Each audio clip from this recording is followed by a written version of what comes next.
InsyaAllah.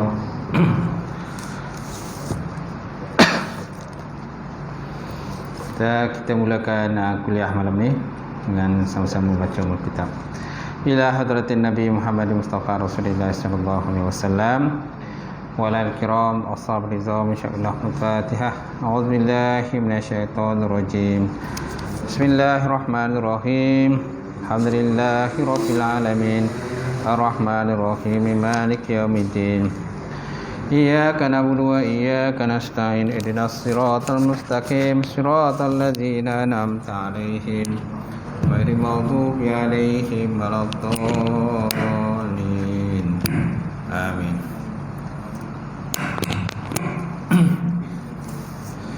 Assalamualaikum warahmatullahi wabarakatuh. Alhamdulillahilladzi nahmaduhu wa nasta'in wa nastahdi wa na'udzu billahi min syururi anfusina wa min sayyiati a'malina. May yahdihillahu fala mudhillalah wa may yudlilhu fala hadiyalah. Asyhadu an la ilaha illallah wahdahu la syarikalah wa asyhadu anna Muhammadan 'abduhu wa rasuluh. Allahumma shalli wa sallim ala sayyidina wa nabiyina wa habibina wa maulana Muhammad imamil muttaqin wa qaidul mujahidin wa ala alihi wa sahbihi ajma'in. Amma ba'd. Qala Allah Subhanahu wa ta'ala fil Qur'anil Karim, a'udzu billahi minasyaitonir rajim. Bismillahirrahmanirrahim. Yarfa'illahu allazina amanu minkum wallazina utul ilma darajat. Maksudnya Allah Subhanahu wa ta'ala mengangkat orang-orang yang beriman dan berilmu di kalangan kamu akan beberapa derajat. Wa qala Nabi sallallahu alaihi wa ala alihi wa sahbihi wa baraka wa sallam, la yu'minu ahadukum hatta hawahu tama'an lima jitu bih. Maksudnya tidak sempurna iman salah seorang kamu sehingga hawa nafsunya akur ataupun cenderung kepada apa yang aku bawa, kata Rasulullah sallallahu alaihi wasallam. Nawaitu ta'alluma wa ta'lim wa tazakkura wa tazkir wa nafa wa intifa' wa lifarat istifadah wal hasanat tamassuki bi kitabillah wa sunnati rasulih wa du'a ilal huda wa dalalati ilal khairi ibtigha'a maradatillah wa qurbihi wa sawabihi subhanahu wa ta'ala. InsyaAllah. Yang saya hormati semulakan Tuan Imam, sebenarnya Tuan Bilan, sebenarnya jawatan kuasa masjid, sidang jamaah muslimin muslimat, mukminin mukminat rahimahullah taala. Alhamdulillah, kita panjatkan puji dan syukur kepada Allah taala kerana dengan izin Allah kita dapat bersama sekali lagi untuk kita sambung pengajian kita kuliah akidah ataupun bab tauhid setelah kita bercuti sempena Ramadan, sebulan Ramadan, dan kita masih lagi dalam suasana raya lah. Kan gaya kita sebulan, gaya sebulan.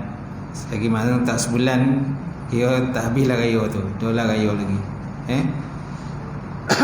Tapi nak tunggu gaya habis pun tak tahu bila habis. Pengajian tempat-tempat lain, pengajian memang dah mula dah. Minggu ketiga lagi dah start tempat-tempat lain. Mana gayo-gayo kuliah pula jalan. Tuan-tuan, insya-Allah. Jadi malam ni kita lihat di muka surat 47. Betul tak? Surat 47. Masih lagi dalam pembahasan sifat-sifat yang mustahil kepada Allah Taala. Dah habis sifat-sifat yang mustahil kepada Allah Taala. Kita lihat, maka tak kala selesai fakir daripada membilangkan sifat yang wajib bagi Tuhan kita dan yang mustahil atasnya, dan iaitu 20 yang wajib dan 20 yang mustahil, maka masuk pula fakir pada menyatakan pembahasan yang wajib i'tikadnya. Pembahasan yang wajib i'tikadnya. Ulang semula, maka tak kala selesai fakir. Fakir ni siapa? Musannif lah pengarang kitab. Iaitu Syekh Zainal Abidin bin Muhammad Abdullah Al-Qahtani Maka tak kala selesai fakir, fakir kepada Allah Ta'ala daripada membilangkan sifat yang wajib bagi Tuhan kita dan yang mustahil atasnya Tuhan, dan iaitu 20 yang wajib dan 20 yang mustahil. Maka masuk pula fakir mana pengarang pada menyatakan al-bahsu, bahsu mana pembahasan yang wajib i'tikadnya, yang wajib i'tikadnya oleh mukallaf. Maka wajib atas manusia yang mukallaf bahawa i'tikad ia akan bahawa segala nama Allah Ta'ala yang maha besar itu qadim segalanya. Jadi dah masuk dalam pembahasan asma Allah. Asma mana nama-nama Allah Subhanahu Wa Ta'ala. Benda yang wajib kita dah habis bahas, benda yang mustahil pun dah habis. So sekarang ni pembahasan berkenaan asma Allah, asma wa sifat, nama-nama dan juga sifat-sifat Allah Ta'ala. Maka wajib atas manusia yang mukallaf bahawa i'tikad ia akan bahawa segala nama Allah yang maha besar itu qadim sekaliannya. Mana qadim itu sedia, bukan baru. Maka Allah Ta'ala juga yang menamakan dirinya pada azali, bukan hantaran makhluk. Maka Allah Ta'ala juga yang menamakan dirinya. Jadi Allah Ta'ala menamakan diri sendiri. Sejak azali lah Allah Ta'ala dah namakan diri dia dengan nama Allah, dengan asma'ul husna, nama-nama Allah Ta'ala yang lain. Macam tu. Bukan hantaran makhluk. Mana bukan makhluk yang menamakan, letak nama pada Allah. Allah Ta'ala sendiri dah letak nama dah kat dia dah. Tak payah kita nak letak-letak dah, letak nama lain pula. Itu. Maka yang dikendak dengan nama di sini barang yang menunjukkan atas zat semata-mata, seperti lafaz Allah, seperti Allah, iaitu nama bagi zat yang wajibul wujud, zat yang wajib wujud, atau dengan iktibar sifat ataupun iktibar daripada sudut sifat Allah, seperti alim. Alim mana mengetahui. Alim ini pun nama Allah Ta'ala juga. Alim maha mengetahui, nama Allah. Dan qadir, yang berkuasa, hingga kepada akhir daripada sifat-sifat manawiyah yang ada kepada Allah Subhanahu Wa Ta'ala, tuan-tuan. So sama ada daripada sudut zat Allah Ta'ala sendiri ataupun daripada sudut nama Allah Ta'ala sendiri, sifat-sifat Allah Ta'ala sendiri. Ini termasuk dalam pembahasan di sinilah. Termasuk dalam pembahasan di sini. Sebab ada nama-nama Allah Ta'ala itu menunjukkan kepada sifat-sifat Allah. Bukan ditunjuk pada zat Allah, tapi ditunjuk pada sifat-sifat Allah. Contohnya Allah Ta'ala bersifat alimun, ain lam ya mim alim, maha mengetahui, menunjukkan kepada sifat Allah. Kemudian qadir, qaf dal ya ra, qadirun, maha berkuasa, menunjukkan kepada sifat Allah Ta'ala yang maha berkuasa. Gitu. Dan lain-lain lah. Dan demikian lagi wajib kita i'tikadkan sifat yang berdiri pada zat itu qadim, seperti sifat ma'ani yang 7 yang dahulu sebutnya.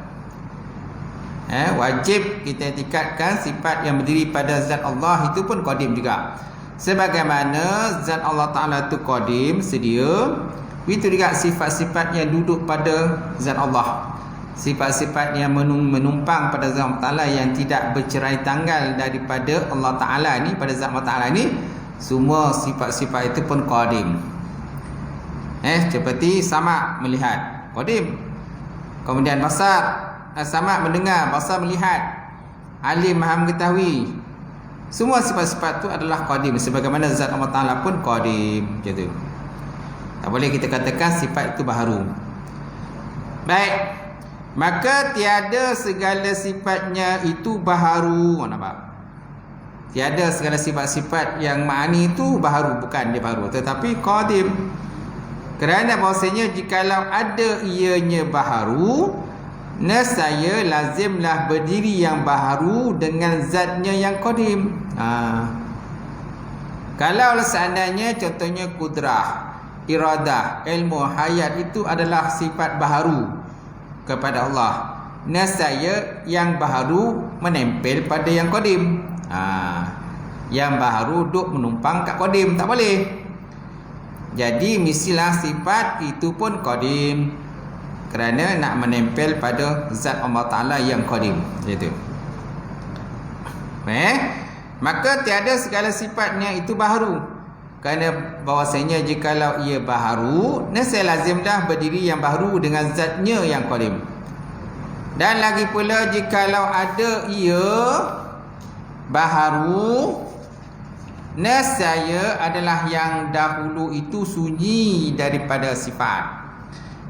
Kalaulah seandainya segala sifat-sifat Allah Ta'ala itu baharu, nescaya adalah dahulu itu sunyi daripada sifat.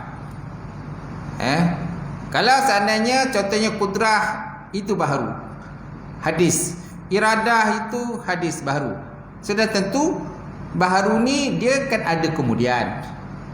Baharu kan ada kemudian. Kan, kalau seandainya sifat-sifat itu baru, sudah tentu sebelum wujudnya kudrah iradah itu sudah tentu dianya tak ada sebelum tu. Sudah tentu dia tak ada. Kan, nescaya adalah dahulu itu sunyi daripada sifat. Semana tak ada sifat lah sebelum ni. Sedangkan sifat dan izat Allah Ta'ala itu sekali. Dia wujud sekali. Sifat dan zat Allah Ta'ala itu wujud sekali, serentak. Tak adalah orang kata kudrat itu wujud kemudian, zat Allah Ta'ala wujud dahulu. Tak. Dia serentak lah. Dan dia itu mustahil. Dan lazim pula berkendak kepada orang yang menjadikan dia. Sudah tentu berkendak kepada orang yang menjadikan sifat. Sedangkan sifat tu dah wujud dah sebelum tu, qadim. Dan tiap-tiap yang berkehendak nafi daripadanya wajib kaya akan sebagai kaya yang mutlak. Tiap-tiap yang berkehendak pada nafi, mana menafi ini tidak ada. Tiap-tiap yang berkehendak kepada nafi tidak ada daripadanya, wajib kaya akan sebagai kaya yang mutlak. Dan iaitu tenapi segala hajat mutlak.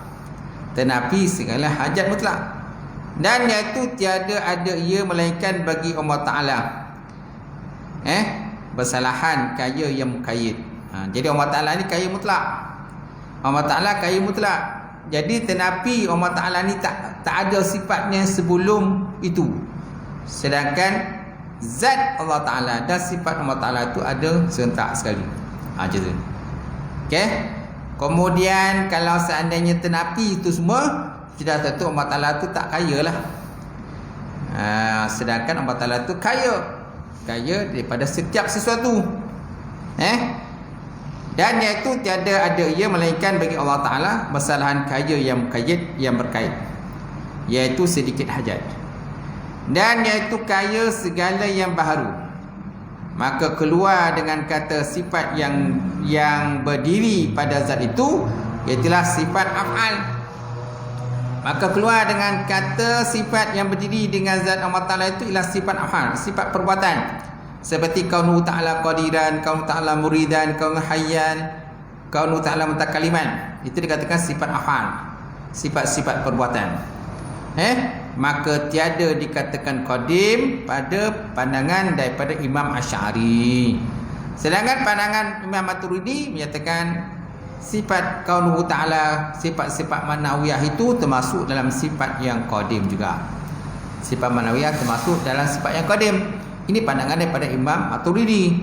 Sedangkan Imam Asy'ari menyatakan kaunuhu ta'ala qadiran, kaunuhu ta'ala muridan, hayyan, samian, basiran itu termasuk dalam sifat-sifat yang hadis, bukan sifat yang qadim. Mana ada khilaf lah. Khilaf di antara Imam Abu Hasan Asy'ari dan juga Maturidi dalam sifat maknawiyah, sama ada dia qadim ataupun hadis. Dan tiada pula berdiri ia dengan zat, dan tiada pula berdiri ianya kan, dengan zat Allah Ta'ala. Mana sifat-sifat ma'nawiyah ini dia kata tak berdiri pada zat Allah Ta'ala. Macam tu. Kerana dia termasuk dalam sifat af'al, sifat perbuatan Allah Ta'ala. Kaunuhu Ta'ala qadiran, kaunuhu Ta'ala muridan, kaunuhu hayyan, sami'an, basiran, mutakaliman. Ini pada pandangan Masyari dia bukannya sifat yang hadis, sifat yang qadim, tetapi hadis. Sedangkan Imam Maturidi menyatakan segala sifat ma'nawiyah itu termasuk dalam sifat yang qadim, bukan hadis. Boleh InsyaAllah. Faidatun, satu faedah. Faidatun merupakan satu faedah. Dan telah bersalah ulama, adakah antara segala nama Allah Ta'ala itu berlebih-lebihan, setengah atas setengahnya, ataupun bersamaan? Ini khilaf ulama lah. Adakah antara segala nama Allah Ta'ala itu berlebih-lebihan, setengah atas setengah? Maknanya ada lebih, ada kurang. Oh, ni contoh yang ni nama Allah Ta'ala ini lebih, yang ni nama Allah Ta'ala ni kurang. Ataupun sama taraf. Segala nama Allah Ta'ala tu 99 tu semua sama level, sama taraf. Ni ada khilaf ulama lah gitu. Baik. Maka kata kil mana satu pendapat yang lemah, tiada berlebih-lebihan, setengah atas setengahnya. Kata sebagai ulama, dia kata tak ada perlebihan, sama taraf, sama fadilat, sama level lah antara segala nama-nama Allah Ta'ala ini. Kata dia. Dan tersebut dalam kitab Yawaqid daripada Ibn Arabi, bahawa segala asma Allah Ta'ala itu bersamaan pada nafsul amri, pada diri pekerjaan, kerana kembalinya sekalian itu kepada zat yang satu, iaitulah kepada Allah Ta'ala. Ini pendapat daripada Ibn Arabi dalam kitab Al-Jawaqid. Dia kata segala asma Allah, segala nama-nama Allah yang 99 itu, kan, dia kata bersamaan pada nafsul amri, pada diri pekerjaan, kerana kembalinya sekalian itu kepada zat yang satu, kepada Allah Ta'ala. Disebabkan kembalinya kepada Allah, maknanya sama level lah, tak ada lebih, tak ada kurang. Tak ada yang ini contohnya nama Allah ni lebih, nama Allah Ta'ala Ar-Rahman Rahim ni kurang, tingkatan dia kan. Dia kata sama level. Dan jikalau jatuh padanya berlebih kurang, maka bahawa demikian itu bagi pekerjaan yang luar daripada hakikatnya. Dia kata walaupun mungkin daripada satu sudut mungkin ada lebih kurang lah, dia kata, tapi itu semua daripada sudut pandangan yang luar daripada hakikat, luar pada kenyataan, gitu. Luar pada kenyataan ataupun pada kharij, pada luaran saja, bukan pada nafsul amri, pada diri pekerjaan. Ya tu. Jadi kemungkinan mungkin ada lebih kurang lah, dia kata. Mungkin ada yang ni lebih tinggi, ni lebih sikit darjatnya nama Allah Ta'ala ni, yang ni darjatnya kurang sikit gitu. Maka demikian itu bagi pekerjaan yang luar daripada hakikatnya. Tuan-tuan. Bermula kaul yang sebenarnya, bermula kaul mana pendapat yang sebenarnya, bahawa segala asma Allah Ta'ala itu berlebih kurang setengah atas setengahnya. Ini bermula kaul yang sebenar, kaul yang hak lah, kaul yang benar, bahawa segala asma Allah, nama-nama Allah Ta'ala itu berlebih kurang setengah atas setengahnya.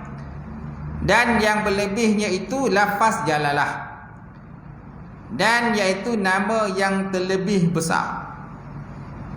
Itulah lafaz jalalah. Lafaz jalalah mana lafaz Allah lah. Jadi mana lafaz Allah Ta'ala ni dia lebih lagi, lebih tinggi derajatnya berbanding dengan lafaz-lafaz lain. Ar-Rahman, Ar-Rahim, Ar-Razzaq, Ar-Fatah, Al-Jawad, kan. Apa lagi nama Allah Ta'ala? As-Sabur, As-Syakur, Al-Quddus. Banyakkan nama Allah Ta'ala ni. Gitu. Bermula kaul yang sebenarnya bahawasanya segala asma Allah Ta'ala itu berlebih kurang setengah atas setengahnya. Dan yang terlebihnya itu lafaz jalalah, itulah lafaz Allah, iaitu nama yang terlebih besar. Dan adalah Sayyidi Ali Wafaq. Telah berkatalah Sayyidi Ali Wafaq radhiyallahu ta'ala anhu, menjalankan ia kepada berlebih kurang pada segala isim. Berlebih kurang pada segala isim, mana segala nama. Dan berkata ia firman Allah Subhanahu wa taala, wa kalimatullahu hiya ulia. Wa kalimatullah, dan nama Allah Taala itu bahwasanya dianya yang terlebih tinggi martabatnya daripada sekalian namanya. Dia kata Allah Taala sebut wa kalimatullah ya ulia, kalimah Allah Taala itu yang paling tinggi. So mana di kalangan nama-nama Allah yang banyak 99, ada pendapat menyatakan lebih 99 nama Allah. Ada menyatakan, pendapat ulama ada menyatakan 3000 nama Allah. Rupa-rupanya lafaz Allah itu yang terlebih tinggi, dia kata, berbanding dengan lafaz-lafaz yang lain. Jadi wa kalimatullah ya ulia, nama Allah Ta'ala maka bahasanya yang terlebih tinggi martabatnya daripada sekalian namanya. Telah berkata ia, dan bandingan demikian itu firman Allah Subhanahu wa taala, wala zikrullahi akbar, wala zikrullah, kan, wala zikrullahi akbar. Artinya mensabit nama Allah Ta'ala itu terlebih besar daripada mensabit sekalian nama yang lain. Nampak? Mensabit ataupun menyebut, jadi menyebut nama Allah Ta'ala ni lebih besar nisbah pahalanya berbanding menyebut nama lain. Jadi cuma tak adalah kata tak digalakkan sebut nama lain, digalakkan sebut, kan, Ar-Razzaq, Al-Fattah, Al-Jawad, Al-Karim, kan, Ya Zal Jalali wal Ikram. Banyak nama Allah Ta'ala ni kita digalakkan selalu sebut, mana setiap tu ada pahala daripada nisbah Allah Subhanahu wa taala. Tapi kalimah Allah itulah yang terlebih besar pahala dia. Allahu akbar, kan, gitu. Insya-Allah. Ulang semula. Dan wa kalimatullah ya ulia, iaitu nama Allah Ta'ala itu maka bahasanya yang terlebih tinggi martabatnya daripada sekalian namanya. Telah berkata ia, dan bandingan yang demikian itu firman Allah Subhanahu wa taala, wala zikrullahi akbar. Wala zikrullahi akbar, dan artinya menyebut nama Allah Ta'ala itu lebih besar daripada menyebut sekalian nama yang lain daripada nama Allah Ta'ala. Cerita. So digalakkan sebut nama Allah Ta'ala saya dululah. Allah, Allah, Allah, Allah, kan, gitu. Banyak galak sebut. Baik, kemudian, dan telah memilih oleh jumhur ahli sunnah wal jamaah bahawa segala nama Allah Ta'ala itu ialah taufiqiyah. Segala nama Allah Ta'ala itu istilahnya taufiqiyah, yakni terhenti pengajaran daripada syarak. Okey, maknanya segala nama Allah Ta'ala ini didapati secara daripada sudut syarak, daripada Quran, daripada hadis Rasulullah sallallahu alaihi wasallam. Itu makna taufiqiyah. Kalau dalam kitab Jauharat Tauhid, tuan-tuan, dia ada taufiqiyah ini. Apa makna taufiqiyah? Kalau dalam kitab Jauharat Tauhid, apa mana tadi? 39. Apa makna taufiqiyah? Taufiqiyah ialah yatawaqqafu jawazul itlaqiha alaihi ta'ala ala wurudiha fi kitabin aw sunnatin sahihatin aw hasanatin aw ijma'in. Itu makna taufiqiyah. Maksudnya terhenti kebolehan mengitlakkannya atas Allah Subhanahu wa taala, atas wurudnya, mana datangnya di dalam Quran atau sunnah yang sahih ataupun sunnah yang hasan, atau dalam ijma' ulama, ataupun berdasarkan daripada ijma' ulama. Itu dia katakan taufiqiyah. Itu mana taufiqiyah? Mana taufiqiyah ni terhenti kebolehan mengitlakkannya. Itlak apa maksud itlak? Itlak maksudnya raf'ul kaidi fi kulli syai'in, mengangkat mengangkat kaitan pada setiap sesuatu, terangkat sesuatu kaitan pada setiap sesuatu. Maknanya dia sunyi daripada kaitan. Mana dia khusus, gitu, khusus. Lawan itlaq ialah khusus kan, gitu. Kalau itlaq ni dia mana itlaq mana khususkan. Kalau kait tu berkait lah, itlaq lawannya berkait, gitu. Gitu. Mana terhenti kebolehan mengitlaqkan. Mengitlaqkan maksudnya pengkhususannya. Allah Ta'ala tadi ala urudiha, di atas kedatangannya berdasarkan kepada kitab Allah, sunnah ataupun hadis-hadis Nabi yang sahih, ataupun hadis Nabi yang hasan, ataupun ijma' ulama, macam tu. Jadi mana nama-nama Allah Ta'ala ni dia mesti ada dia punya sumber rujukan dia. Sama ada daripada Quran ataupun hadis ataupun ijma' ulama. Macam tu. Contohnya nama-nama Allah Ta'ala yang 99 kan. Dia ada sumber dia. Tak ada para ulama sentiasa orang kata suka-suka hati je nak sebut nama Allah Ta'ala ni 99. Ada 99 nama. Tak ada sesaja suka-suka hati je, tak ada. Semua ada sumber dia. Kenapa Allah Ta'ala bersifat Ar-Rahman Ar-Rahim? Ada sumber dia. Kenapa nama Allah Ta'ala tu Al-Jawad, pemurah? Ada sumber dia. Kenapa Allah Ta'ala tu At-Tawwab, Maha Pengampun? Ada sumber dia. Mesti ada sumber. Setiap nama Allah Ta'ala tu ada dia punya sumber dalil dia. Dia ambil daripada mana? Sama ada daripada Quran ataupun hadis-hadis Rasulullah sallallahu alaihi wasallam. Gitu. Atau dia katakan itlaq tadi. Baik, Jadi telah memilih oleh jumhur ahli sunnah bahawasanya segala nama Allah Ta'ala itu ialah taufiqiyah, yakni terhenti pengajarannya daripada syarak. Mana sumbernya daripada syarak? Sumbernya pada Quran, hadis Nabi atau ijma' ulama.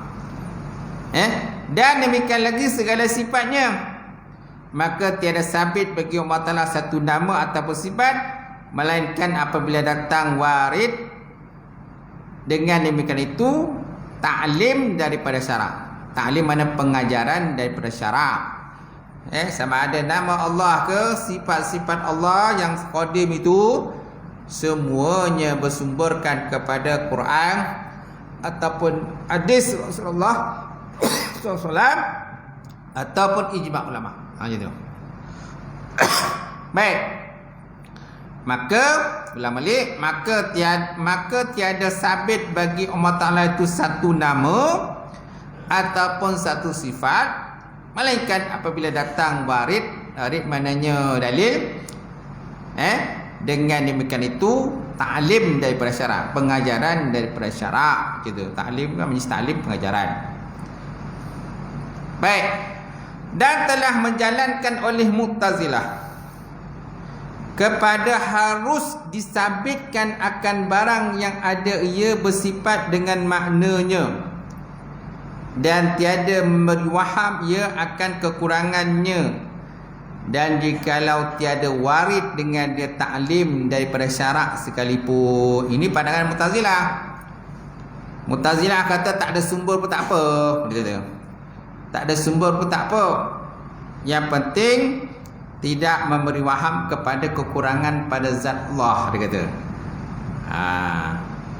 Ini pandangan ni tolaklah Mu'tazilah. Kita sunnah kan. Dan telah menjalankan oleh Mu'tazilah kepada harus mensabitkan, mengisbatkan akan barang yang ada ia bersifat ia dengan maknanya pada sisi Allah Ta'ala, dan tiada memberi waham. Mana waham ni keraguan, ia akan kekurangannya sifat Allah.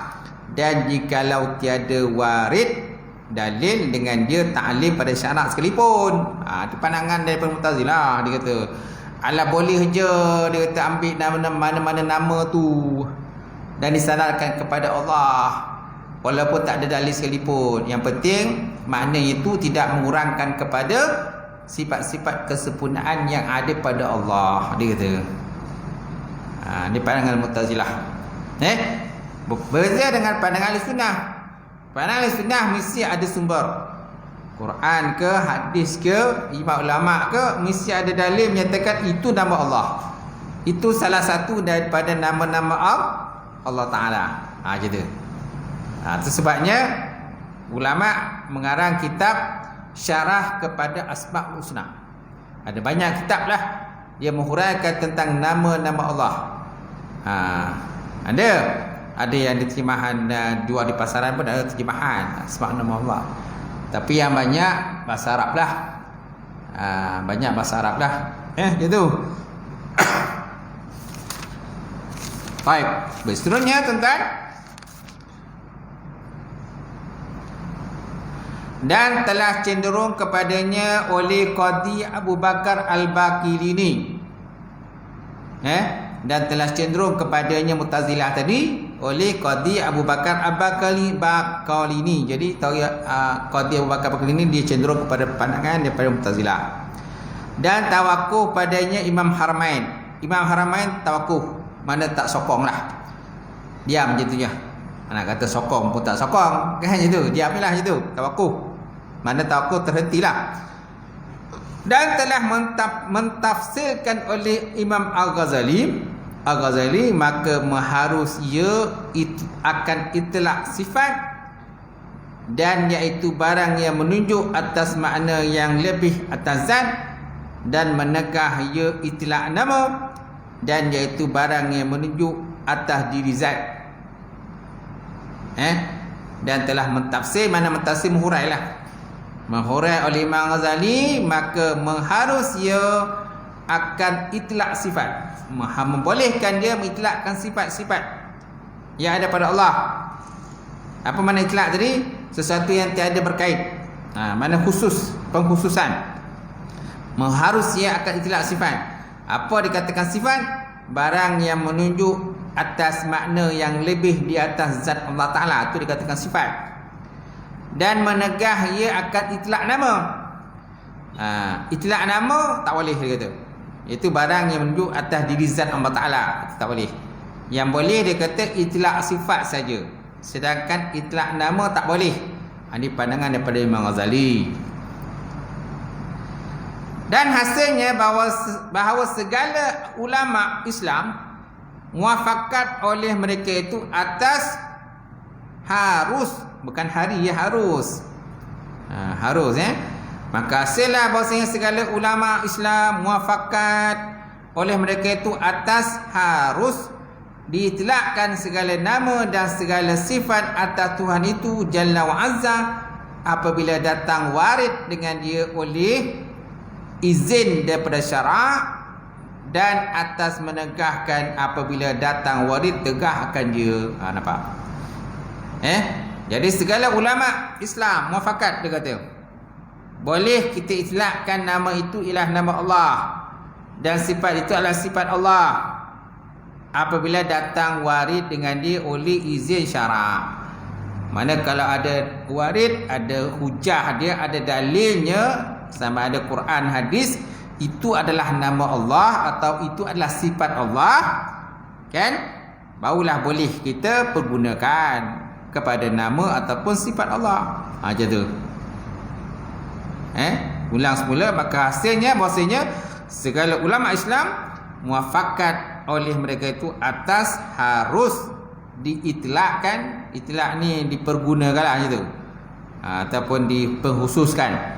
Itlaq kan, segala nama dan segala sifat atas Tuhan kita Jalla wa Azza, apabila datang warid mana dalil dengan dia oleh izin daripada syarak, dan atas menegahkan dia. Mana negah tak boleh guna pakai lah nama dan juga sifat itu, apabila datang warid tegah akan dia.